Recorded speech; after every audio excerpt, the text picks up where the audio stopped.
Vous vous demandez comment je me suis retrouvé dans cette situation? Reprenons depuis le début. Depuis que Richard a ramené ces cristaux, Coco les a fait analyser et identifier comme les pierres primordiales, des artefacts nés il y a des millénaires. On raconte qu'en rassemblant tous ces cristaux, on libère une armée de golems, forgés à partir de tous les éléments présents dans l'arbre monde. Puis on a eu une information comme quoi du Black Goo avait atterri dans la dimension 146. Je me doute de qui l'a amené ici. Et je me suis rendu afin de stopper la zone. Par chance, le Black Goo était confiné dans des capsules. Mais il y a eu des infectés, d'après les analyses. Je suis alors entré dans ce manoir et j'ai entendu des hurlements et des murmures. Sans doute les contaminés. Me voilà dans un bureau, bien sinistre. Voilà moins de lumière, mais bon. Il y avait des substances, des poudres et 3 capsules étranges dégoulinant. Mais attends. Une fiole noire. Voilà d'où venait la présence du Black Goo. Un dossier était visible sur le bureau. Enfin, du moins j'ai pu remarquer ça une fois éclairé. Cette pièce n'avait rien d'un laboratoire des plus ultra modernes, comme celui de Coco. Mais c'était plus une sorte de petit appartement, plus qu'autre chose. Je découvris dans ces documents que non seulement c'était bien celui à qui je pensais qui était responsable de tout ça, mais également aussi qu'il a pratiqué des expériences avec du Black Goo sur des sujets. Ces sujets proviennent de la dimension Teletubbies. C'est bien ces quatre petits personnages qui ont subi des atrocités. Je sais pas pourquoi il a choisi cette dimension, mais j'ai une petite idée pourquoi. Bref. Je dois tout détruire ici. Et je dois ouvrir les portes de sécurité pour m'échapper et me tirer pour de bon de cette dimension de malheur. Et pour ça, je dois pirater un ordinateur. Et ça tombe bien. Il y a un PC que cette personne avait en sa possession, qu'il avait peut-être utilisé. Slay, je sais pas ce que t'as foutu, mais je mettrai fin à cette histoire qui dure trop longtemps. Salut tout le monde. Alors, si je suis pas chez moi, c'est parce que je suis en mission et que vu que je dois faire une opération informatique sur un ordinateur, mais que disons que ça va me prendre 1 heure à peu près, j'ai le temps d'enregistrer un épisode. Voilà. C'est pour ça pourquoi pas le décor habituel que vous connaissez, bel éclairage, et que vous me verrez seul dans cet épisode. Bon. Sur ce, nous allons commencer cet épisode dans la joie et la bonne humeur. Ah, les hommes et les chiens. Une longue histoire de collaboration et d'amitié qui date des temps anciens. Au cinéma, on les représente soit du côté du bien, du côté des héros, étant même parfois les protagonistes de certaines histoires, ou alors on les présente du côté du mal, qui sert aux antagonistes. Mais parfois, il y a certains chiens qui peuvent être à la fois un antagoniste, mais être une victime. C'est ce qu'on va voir aujourd'hui en s'attaquant à Cujo.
Présentation. Qui est Cujo? Cujo est l'antagoniste du film du même nom, Cujo, sorti en 1983. Et que ce film est l'adaptation d'un roman de Stephen King du même nom, sorti en 81. Oui, autant vous dire que 2 ans après la sortie du livre, il y a eu directement l'adaptation en film. Physique. L'apparence du chien. Cujo appartient comme race de chien au Saint-Bernard, à savoir une fourrure brune et blanche, et il est massif. Son apparence change tout au long du film. Au début, il est tout beau tout propre, comme une grosse peluche, tandis que plus le film avance, plus il est recouvert de boue et de blessures lors de ses combats. Autrement dit, un monstre aux apparences des plus simples. Capacité, le CV mortel du canidé. Niveau capacité, il dispose de ses capacités physiques qu'il avait avant, à savoir agilité, force, peut bondir, mordre, mais en plus il est capable de foncer tête baissée dans des portières de voitures, charger à travers des vitres en verre, une très longue patience, et résiste à des battes de baseball dans la gueule, ou à des coups de poignard. Cependant, il lui faut un coup de feu pour le vaincre, et qu'il est très sensible au bruit, ce qui le fout en rogne. Personnalité. Une grosse peluche à une bête féroce. Cujo n'a pas toujours été agressif et hostile envers les humains. Avant qu'il soit comme ça, il était un chien lambda, joueur et aimant ses maîtres. Depuis qu'il a attrapé la rage, car c'est ce qui a rendu Cujo comme ça. Il est devenu agressif et fou, n'hésitant pas à attaquer et tuer des humains avec violence. Inspiration, d'où vient-il? Comme dit plus tôt, Cujo est l'adaptation d'un livre de Stephen King, dont l'histoire est quasiment la même, hormis la fin dans le livre. À la fin où Tad, le gamin, il meurt, a été tellement détesté que lorsque Dee Wallace, l'actrice principale et le producteur sont allés demander s'ils pouvaient changer la fin, Stephen King leur a répondu en disant que la fin qu'il a écrite avait tellement foutu en rogne le public que vaut mieux que le film ne fasse pas la même erreur. Bah, il est logique pour un film que s'il veut réussir, il faut pas qu'il foute des éléments que le public a détestés dans l'œuvre originale. C'est sûr que s'ils auraient fait la même fin dans le film, que bon, ça aurait été un film qui aurait osé montrer un gamin mourir et qui aurait tenté certaines choses, mais que le public n'aurait pas du tout approuvé. Et qu'il serait même fait descendre rien que pour ça. Réalisation, comment a-t-il pris vie? Dans Bestiaux audiovisuels, on avait vu divers procédés comment les monstres prenaient vie. Là, on va voir un nouveau procédé qu'on n'a pas encore vu, à savoir le domptage d'animaux. Pour que Cujo puisse prendre vie, 4 Saint-Bernard ont été dressés par Carl Miller, ont été présents sur le plateau de tournage, ayant aussi eu un renforcement musculaire au niveau des pattes pour courir et bondir, mais également au niveau de l'endurance. Pourquoi 4? Déjà parce qu'un seul chien ne peut être concentré toute la journée à répéter les mêmes actions, contrairement à un acteur humain, et en plus, les 4 chiens avaient chacun leur rôle durant le tournage. Pour les scènes d'attaque, un autre pour les escalades, pour escalader la voiture et courir, le troisième pour grogner et avoir un regard menaçant, et le dernier pour passer à travers la vitre. Plan filmé en une fois, mais avec 3 caméras à 3 angles différents. Pour ceux qui se posent, est-ce que pour ce plan-là était de la vraie vitre ou non? Rien nous dit dans le making-of ou quoi, mais je pense que ça doit être de la fausse vitre. Je pense pas qu'ils auraient pris le risque de blesser l'animal en le faisant percer une vraie vitre. Ou alors ils ont dû assurer un max pour pas que ça finisse mal. Pour effectuer tout ça au bon moment et au bon endroit, ils ont été entraînés avec des jouets. Il y avait également un costume de Saint-Bernard créé, mais plus utilisé pour faire des photos, car ça se voyait que c'était un gars dans un costume. Niveau maquillage, c'était simple. C'était de l'argile, de la boue et du faux sang. Sans oublier qu'un vétérinaire était présent pour assurer la bonne santé des chiens. Un maquillage qui est simple mais efficace. Et en plus sans risque quoi que ce soit pour les chiens. Et un veto, c'est la base, j'ai envie de vous dire. C'est sûr que bosser avec des animaux pour ce genre de travail, vaut mieux s'assurer qu'il y a un veto dans le coin au cas où s'il y a un souci ou quoi. Voilà. Anecdote, il y a eu un petit incident lors du tournage de la scène de l'attaque de Donna. En effet, la cascadeuse avait un jouet autour du cou pour indiquer au chien quand il le voit qu'il doit attaquer, et surtout il a été caché afin qu'il ne voit pas la caméra, et et pour qu'il attaque plus. Sauf que quand la prise a été bonne, que la cascadeuse a fait yes et en se penchant vers l'avant et que le jouet était visible, le chien l'a attaqué la cascadeuse pensant qu'il fallait le faire. Il lui a arraché un bout de nez qui heureusement a pu être récupéré et recousu. Histoire, la descente aux enfers pour le chien. Sa triste histoire commence lorsqu'il poursuivit un lapin joyeusement et que ce dernier se cache dans un terrier qui abrite des chauves-souris. Mais étant trop gros, il finit avec la tête coincée et dû au bruit de ses aboiements, l'une d'entre elles le mord au museau et lui transmit la rage. Et c'est à ce moment-là que le petit Cujo qu'on connaissait jusqu'alors, pendant les premières minutes du film, va partir et laisser place à un autre Cujo meurtrier. Et c'est là que l'histoire va se barrer en couille. Bon. Adieu Cujo. Une fois rentré chez lui, Cujo tente de s'éloigner du bruit et de ses proches pour ne pas craquer. Mais c'était les instants du Cujo normal. Et finit par vriller et enchaîne les attaques mortelles sur les humains. Oui, je vous détaille pas les attaques de qui il tue et comment ça se passe. Parce qu'honnêtement, c'est disons pas ça l'élément le plus important de l'histoire. Même si, faut quand même mentionner les attaques, mais bon. Place à la suite. Lorsqu'il allait s'attaquer à nos deux autres protagonistes, la mère et l'enfant s'abritent dans la voiture. Et elle est en panne, ne pouvant pas s'enfuir. Et en plus, la canicule tape lourd, pouvant mettre à terre le gamin. Puis après de longues heures à attendre et de multiples tentatives d'attaque, la mère sort de la voiture pour sauver de la déshydratation son enfant. Mais Cujo en profite pour attaquer, mais après une batte de baseball dans la gueule et un coup de poignard, il tombe KO. Laissant à nos protagonistes un peu de répit, avant qu'ils se relèvent une dernière fois en brisant la vitre, et de se faire tirer dessus, l'achevant une bonne fois pour toutes. Analyse, partie 1. Un monstre ou une victime? À un moment dans le film, il y a un passage intéressant entre Tad et sa mère, parlant à propos de Cujo. Non, écoute-moi, ce n'est pas un monstre, c'est juste un chien. Ce passage nous révèle que pour Tad, Cujo est un monstre. En vue de ce qu'il a pu voir par rapport à lui, les attaques et le comportement anormal, et pour sa mère, ce n'est qu'un chien. Ce qui vient confronter deux points de vue à propos de Cujo.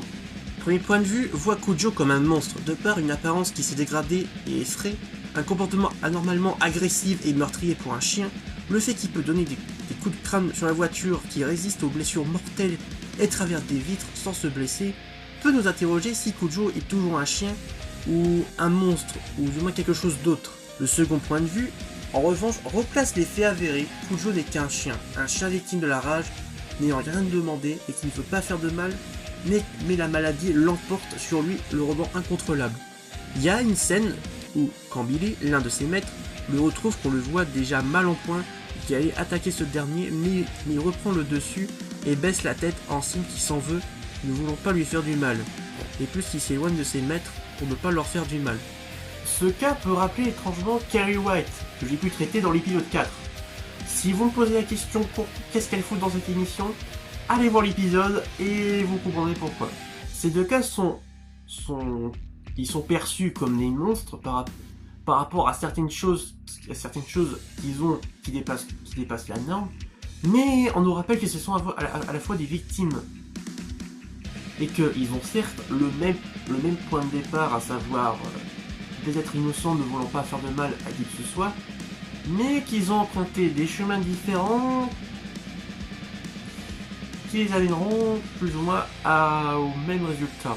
Voyons ça ensemble. Cujo, son mal vient de la rage, une maladie qu'il n'a pas souhaité l'avoir et qu'il a reçue accidentellement, tandis que Carrie, son mal, elle l'a toujours eu, et qui commence à se manifester et finit par être accentué par l'humiliation de trop. Pour Carrie, la seule part de conscience qui lui reste, c'est celle de toutes les personnes qui lui ont fait du mal ou qui n'ont pas aidé, et qu'elle se déchaîne et qu'après elle reprend ses esprits se rendre compte de ce qu'elle a fait. Tandis que Cujo, lui, c'était au début qu'il y a eu un moment où il a repris ses esprits et se rendant compte de ce qu'il allait faire, faisant tout pour protéger ses maîtres avant que la rage lui dérègle la tête, le force à attaquer sans raison. Si Carrie y avait une issue possible afin d'échapper à cette vie, mais qu'à force d'humiliation, du manque de confiance en elle et de la méfiance, Kerry ne s'en échappera pas. Mais pour Kujo, il était déjà foutu. L'ancien Kujo avait disparu et la seule issue possible pour lui était la mort, vu que la maladie avait trop gagné de terrain. Mais tous les deux ont droit au même destin funeste, à savoir la mort, une mort triste et tragique pour ces deux victimes d'un mal qui les a rongés jusqu'au dernier souffle. Donc Kujo est plus une victime d'un mal qui le dépasse que le monstre sanguinaire, voulant volontairement faire du mal comme dans beaucoup de films de monstres. Partie 2. Quand la musique annonce les tristes événements. Au tout début du film, il y a deux musiques qui s'enchaînent, deux thèmes qui viennent plus ou moins annoncer la couleur du film. Décryptons tout ça ensemble. La musique d'introduction, cette musique, elle est une musique calme avec des notes qui pourraient presque faire penser au paradis, mais il y a aussi des notes musicales qui nous disent qu'il y a quelque chose qui ne va pas. Derrière cette tranquillité, il y a un danger pas loin. La musique s'arrête au moment où on voit les pattes de Kujo.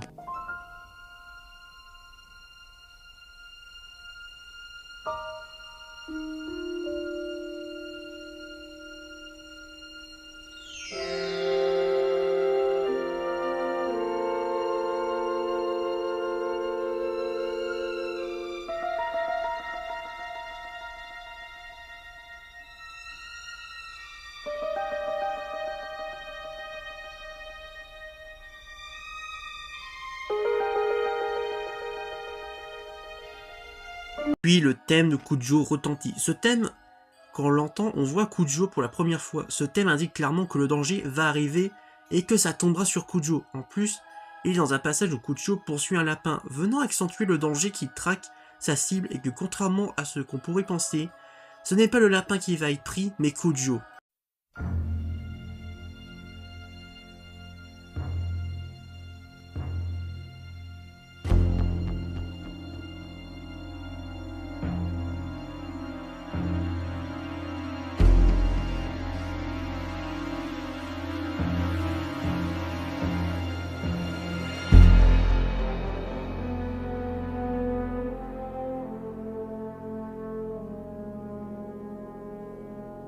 Avec ces deux musiques qui s'enchaînent d'affilée, on permet de non seulement mettre dans l'ambiance du film, mais également d'annoncer au spectateur que pour Kujo, ça va pas bien se passer.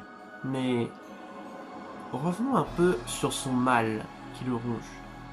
Partie 3. Kujo et la rage, la maladie de la folie. Reprenons les bases, la base. Qu'est-ce que la rage ? Oui, parce qu'on parle, la tout va, la rage, tout ça, mais rappelons, qu'est-ce que la rage du point de vue de la maladie, précisément. La rage est une zoonose, autrement dit maladie pouvant être transmise d'un animal à l'homme, mortelle, provoquée par un virus ne touchant que les mammifères, dont l'humain en fait partie de la liste. Avec plus de 59 000 décès chaque année, en milieu rural d'Afrique et d'Asie, dont 40% des victimes ont moins de 15 ans. Touchant en majorité les mammifères carnivores, exception pour les humains, elle a de nombreux symptômes, dont le plus célèbre est un comportement agressif. Bien qu'il existe des cas où l'individu malade est calme. Mais sinon on peut avoir comme autres symptômes paralysie, hydrophobie rabique, hallucination, insomnie, douleur, frissonnement, vomissement, hyperactivité, céphalée, autrement dit ce qu'on appelle vulgairement le mal de tête, une paresthésie, autrement dit des engourdissements, de la peur, des arrêts cardio-respiratoires, arrêts respiratoires, une hypersialorée, autrement dit le fait qu'il produit trop de salive, de la photophobie, une intolérance à la lumière, de la phonophobie, une sensibilité accrue au son, augmentation de la pupille et de la lèvre. Elle peut être évitée par la vaccination. C'est ainsi que la rage du renard a été efficacement éliminée par le biais d'appâts imprégnés de vaccins dispersés dans la nature. Bon, après vous allez me dire, oui mais c'est juste un chien malade. Bah non, car le chien est un Saint-Bernard, soit une race de chiens ayant comme caractère doux, gentil, dévoué à son maître.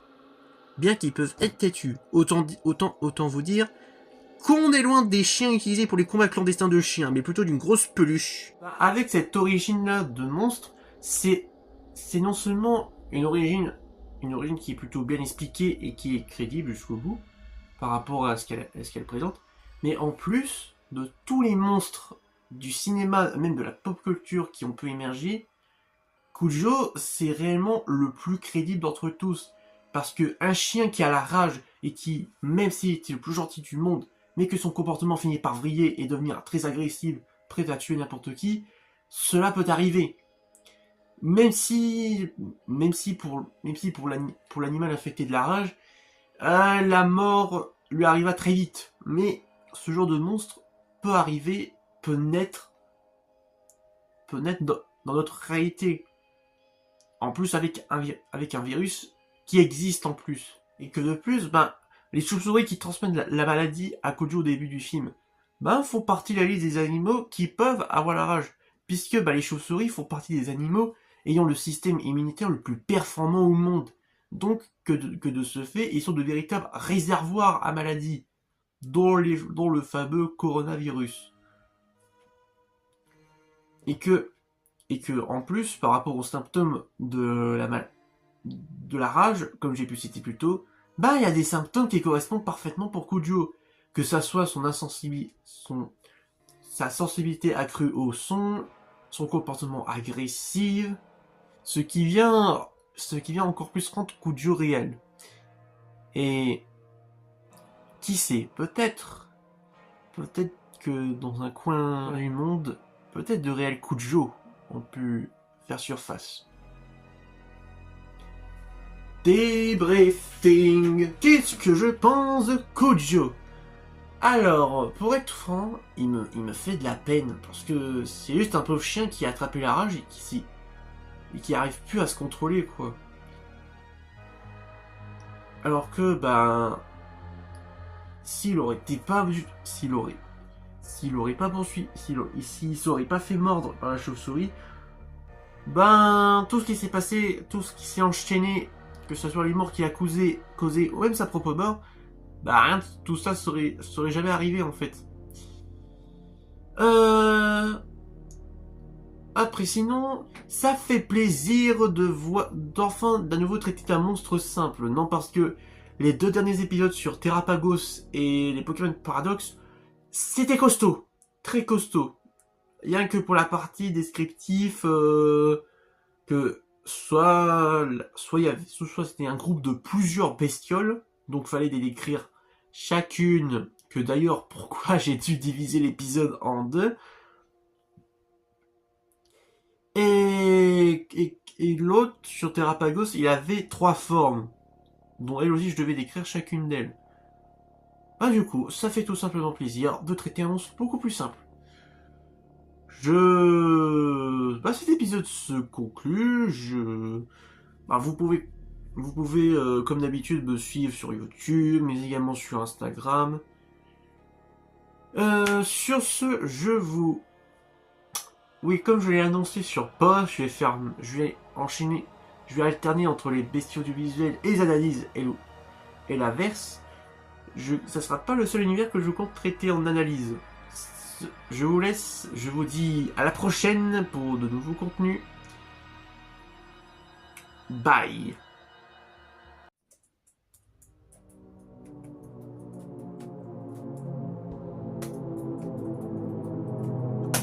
Yes, enfin.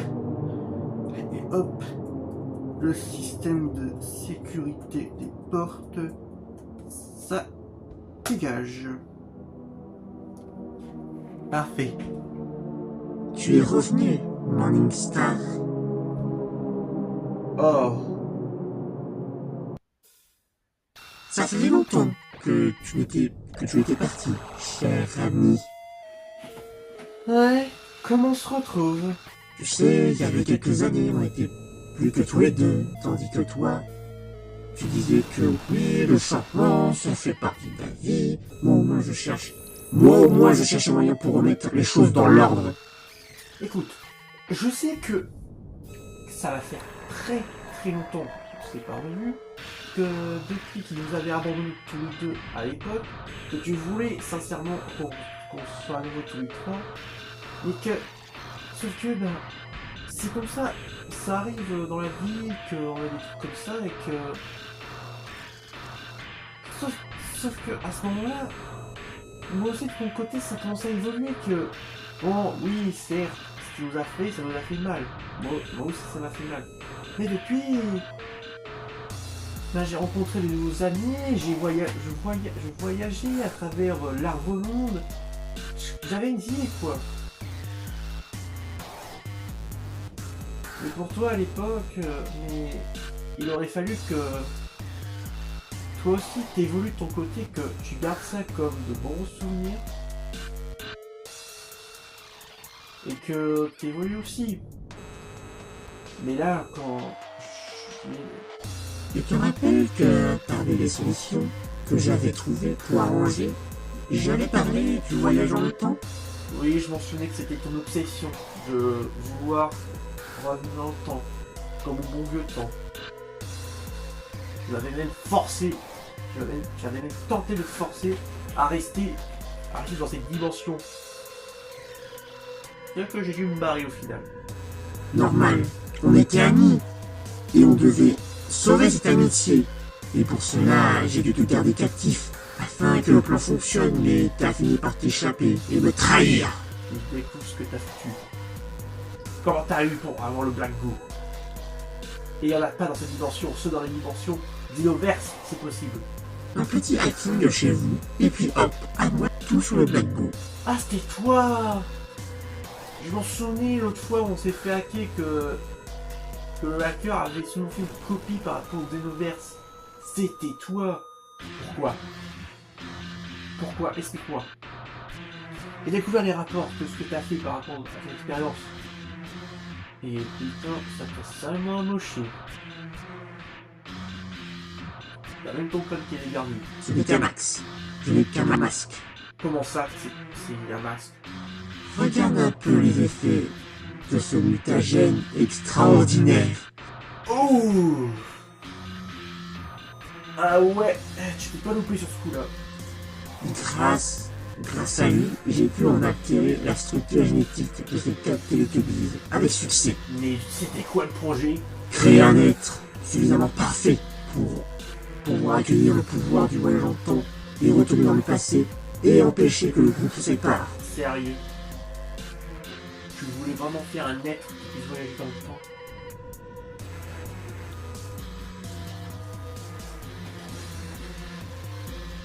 Qu'est-ce que tu regardes? Oh, je vois que tu as les pierres primordiales avec toi. Oui, j'ai les cristaux avec moi. Et Mais l'un de ces artefacts permet de ramener le golem du temps. Et avec lui, mon plan sera assuré et tout reviendra dans l'ordre. faudra me passer sur le corps d'abord. Tu n'oseras jamais tirer sur ton ami, n'est-ce pas? Ce n'est plus l'ami que je connaissais. Ce n'est plus l'ami qui était joyeux, qui faisait rire. Et puis il y avait le chagrin. Et ce que je vois, c'est l'ombre de lui-même. Un infecté au Black Goo. Toi, me tuer? Je te connais, tu es bien trop sensible et faible pour ça. Ne me sous-estime pas, cher ami. J'en ai affronté des êtres, des abominations que j'ai dû affronter et terrasser. Donc toi, ce n'est pas une guerre compliquée. Alors, tente ta chance, Morningstar. Et en plus, toi et les mutants que t'as créés vont être infectés. Et qu'en plus, t'as encore des capsules de Black Goo qui traînent et qu'il faut absolument que je brûle. Adieu l'ami.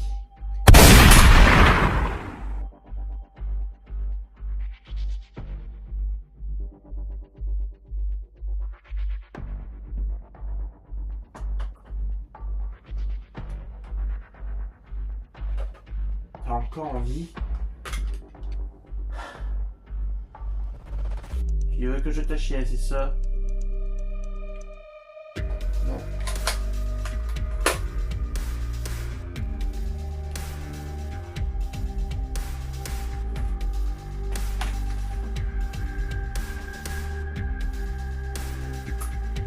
Adios, amigos.